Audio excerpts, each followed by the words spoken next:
So with the children, I brought up this idea of fairness. And we were showing how fairness as an idea can work only so far. Like we can divide $1 up into equal amounts and make it seem fair. But like we said with this cup, you can't really just divide it and make it fair where everybody ends up getting the same thing.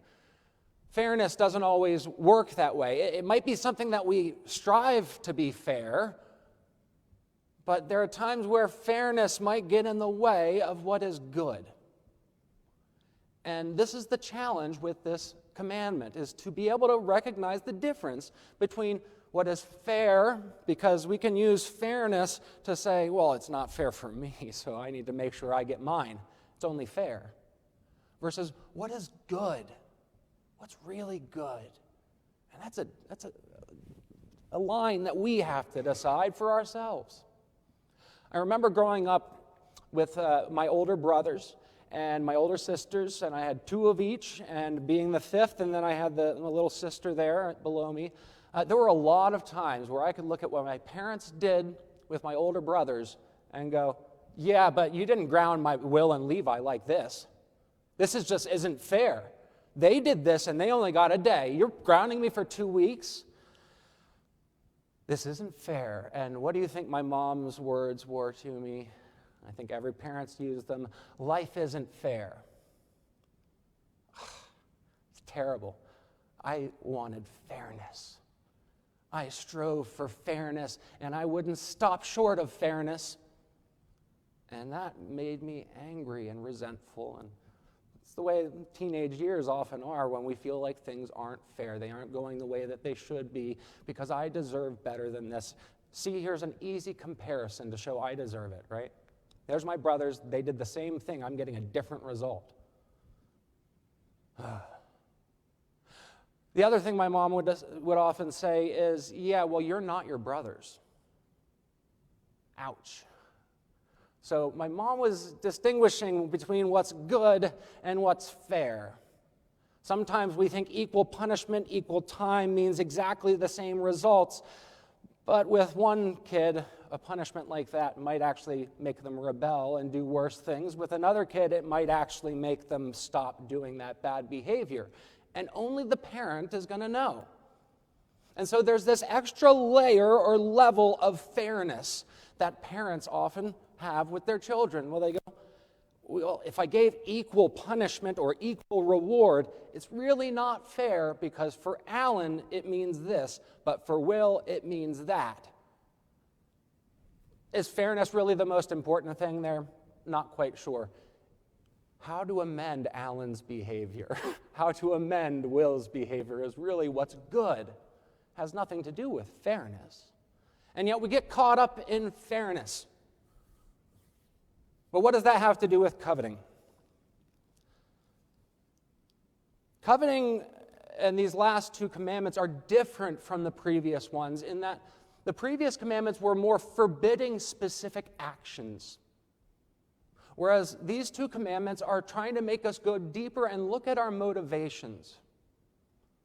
Because when we look at any of the other commandments that we can break, to murder, steal, commit adultery, bear false witness, generally those start from the wellspring that is coveting our neighbor's house or coveting our neighbor's wife, their manservant, maidservant, ox, or donkey. We'll talk about those next week.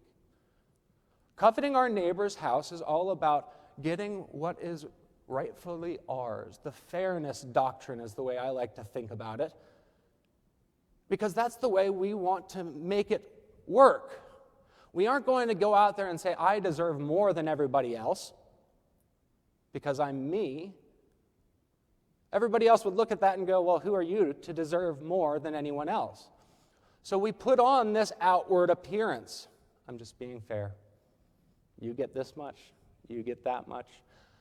I get to determine what's fair. That's true. But let's make this fair, everyone. No, I'm smarter than all of you when it comes to judging fairness, so your opinion doesn't account on what's fair. Does anybody feel like these arguments are what happen in society? We have different perspectives on what is right, what is just, what is fair. And each person will assert, I'm just being fair. And for some people, that's probably very true. In fact, I would say most people really want fairness to be a real good thing. But fairness twists things.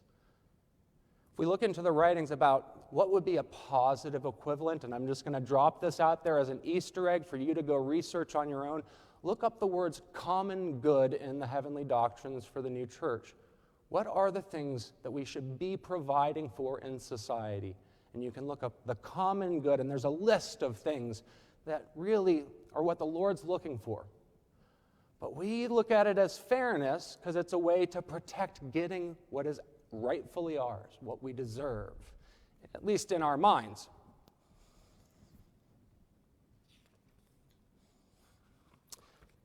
So while fairness can lead to generosity in some ways, make sure everybody gets what's right, it can also be twisted to make sure I have enough. It can lead to exacting expectations of what we get and what others should get. It can also lead to self-pity. I don't have what I should have. Woe is me. And self-righteousness. Remember, I'm the one that determines what's fair. I deserve X, Y, or Z because I did blah, blah, blah. The only reason why we can have that second half is because we're comparing it to somebody else, probably, or some standard in society and saying, I did what is necessary to get that reward, so I deserve it. So a man comes to the Lord, says, Jesus, me and my brother, we're having this dispute. I want my inheritance. I'm tired of arguing with him. We just need to split it down the middle. He keeps trying to take more than his. That's a little more than the story reveals, right? But you can imagine brothers coming to somebody and saying, somebody settle this. You claim to be this person who you're talking about fairness. He was talking about what we deserve and what we don't deserve and how to treat each other well. And so he's thinking, perfect, we've got a judge. And the Lord gives him an answer that doesn't satisfy him. He's saying, who made me a judge over you? And what a response is that? Because shouldn't God be the judge? Why isn't he judging? Why doesn't he make it make sense and make it fair? Because there's something more important. He's going, you know that relationship with your brother? Maybe that is more important than your inheritance. It's kind of like having a parent saying, you know, I know you think this is unfair right now, but there's a higher perspective that I'm looking at. The Lord's saying, you may think this is unfair that you don't have all of the bells and whistles in life that you think you deserve, but I promise you, on a higher level, everyone has the opportunity to go to heaven. And that's what he's concerned with. Not whether or not we all end up with the same happiness in this life, but the same potential for happiness to eternity. And our experience is here, in this world. Temporary things. We need to eat. We get hungry. We have lack. We have insecurity. I want to jump a little bit into that feeling of insecurity, because if we're just looking at it as a general thing, we can start feeling pretty guilty about how much we get obsessed with worldly things. Insecurity is often what leads to that desire for stuff. Whether it's food insecurity, you didn't have safety in your household growing up, something like that where there's something where you know you were lacking as a child. And I think everybody can look back and in some way go, I had a good childhood in this way and a pretty in that way. Some people can say, I had a terrible childhood. We were impoverished. We didn't have very much food. Parents, there are different circumstances. I know people who grew up with not very good parents too, at least the way it seemed on the outside. When those children grow up, How many of them say, I want to provide a better life for my children than I had for myself? How many of all of us have probably said that if we're parents, wanting to provide a better life than we had for our... And in some ways, that's a good thing, right? We want to provide good stuff for our children. But when it's juxtaposed to how I had it, how much more are we focused on the ingratitude of what we didn't have growing up than on focusing on what is the good that I can provide? So instead of going, what's the good I can provide for these specific children, it might be a more exacting, well, I didn't have these things when I was a child, so therefore it needs to be perfect there. And we get to a big, big question. What are we willing to sacrifice to provide those things that we didn't have when we were growing up? Are the things that we're gaining worth it? Are they valuable enough to put aside our time, to go to work, to make the money, to do whatever it is? And some of the things I would say, absolutely.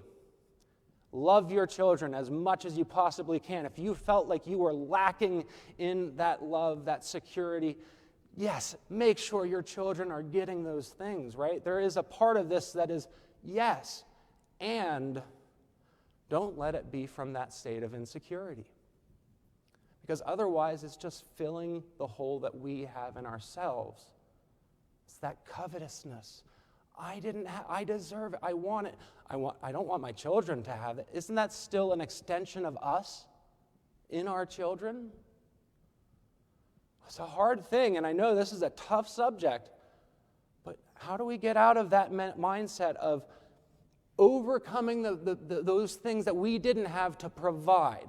Because this is one of our biggest things in our world right now, to make sure that everything is just and fair and we get what we deserve.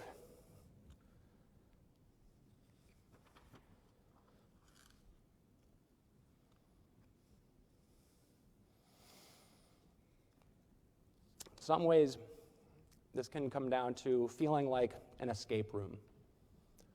An escape room puzzle. If you've not been in an escape room or played a game where you're trying to get out of a room where there's no exit without playing some kind of a puzzle game, often the puzzle is not the first obvious answer. The first obvious answer when we feel like we're coming out of lack and needing to provide more or gain more is we want to work more. We want to achieve it. We're going to force it. We're going to make it happen. We go out and we grab. Other people become barriers to what we are trying to get. They get in the way of it. Can we have another starting point? Because if we try that over and over, we might gain things, but we're not going to gain happiness. And the Lord's pretty clear about that. He tells us in this story, isn't life more than the abundance of the possessions we have? What if it was about what do I have here and who else is with me and how can we seek something new? How can we do this together? How can we shift our awareness to being what do I need to, what do I have, and what can I produce with that? What are some more heavenly principles that we can think of instead of just getting what we deserve or need? Are there other things that we can pay attention to? In our story with the man who comes to have Jesus divide things up, there's a lot of stuff saying, hey, we don't need to worry about the money that's there. We actually need to be raising our minds to think of something higher. He says, seek those things in heaven, the treasures in heaven. Lay up treasures in heaven where moth and rust don't destroy. And then those other things will be provided.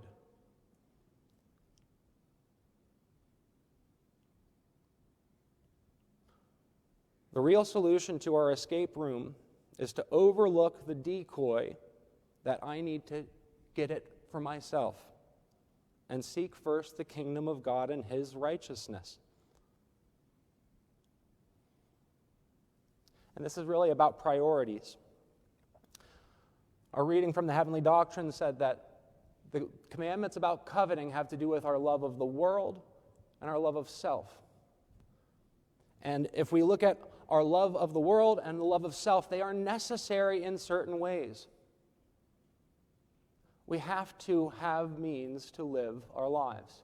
We need to have food. We need to have the necessities. Those are all things we are supposed to seek to a certain degree. But if it comes before our love for our neighbor or our obedience to God's commandments, then they're out of order. And that's going to strip all of the joy out of life. When we start seeking resources, when we start seeking the satisfaction directly, it will strip the joy out of life, because joy in the Lord's model comes from loving each other. It comes from working together. Even if we had all the resources in the world and would never need anything and it was just us on a deserted island, how long would we enjoy it? With the man who built up his bigger barns so he could store his crops, the Lord asked him, well then, whose goods are they after you die? The resources that are here for the common good. And this is the model that heaven is using. Everything that is there, everything that is created is there for the common good. It doesn't mean that we divide things perfectly by quantity. It is really according to how we take the things that we have in us and produce for the sake of the common good. We get tricked when we think it's about dividing a specific number of resources. But think about this. The Lord is not finite. The Lord is infinite. And this means that his blessings are infinite. The ones that are truly divine blessings are infinite.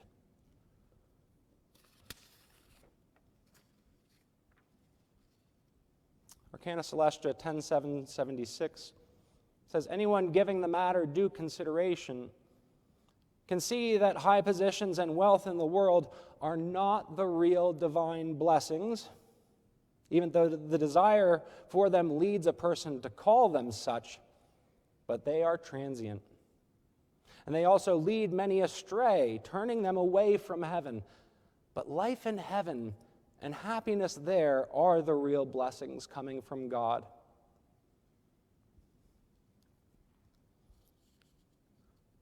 It's hard to get out of a mentality of insecurity. We're thinking that we deserve, and in a way, coveting our neighbor's house. It's hard. It's because it is the root of all of the other dissatisfactions that would lead us to break the other commandments. That's why coveting is at the end. It's kind of the bookend. It catches all. We may have kept our appearances up. Didn't kill anybody. I'm not stealing. Didn't commit adultery. Keeping that external appearance up. But now we got to go into the inside, into our motives. Where is our heart in this? Because where our heart is, there our treasure is also. So the Lord is asking us to take another step in. Not just refraining externally, but being willing to let the Lord change our hearts. We can't change it by ourselves, but we can become willing to let him. There's more that we could get to in terms of this solution, but I wanted to point us to one part of it.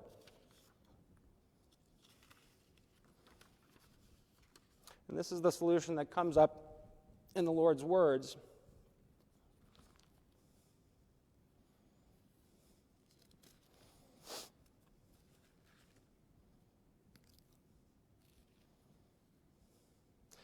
He tells them, do not fear, little flock, for it is your Father's good pleasure to give to you the kingdom. Sell what you have and give alms. Provide yourselves money bags which do not grow old, a treasure in the heavens that does not fail, where no thief approaches, nor moth destroys. What this is on the internal sense, to sell what we have, is to sell that emotion, that desire that we deserve something, that we merit specific things, that we need to make sure it's fair for us. Selling that idea will break us of that connection to the things that we desire so much, the obsession with worldly things. Giving alms, then, is to do what is good anyways. We might do good for the sake of reward. We go to our work and we get our paycheck. We do something nice and we hope that somebody will be nice in return. Sell what we have, that expectation that somebody's going to be nice in return, and be nice anyways. The Lord says, provide money bags that do not grow old.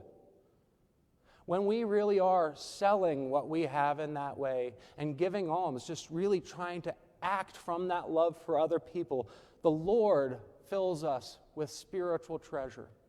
And those money bags, we don't provide them for ourselves, but when we shun coveting, the Lord puts into us good ideas for how we can move forward to love our neighbor. And yes, those ideas will also result in our own natural prosperity.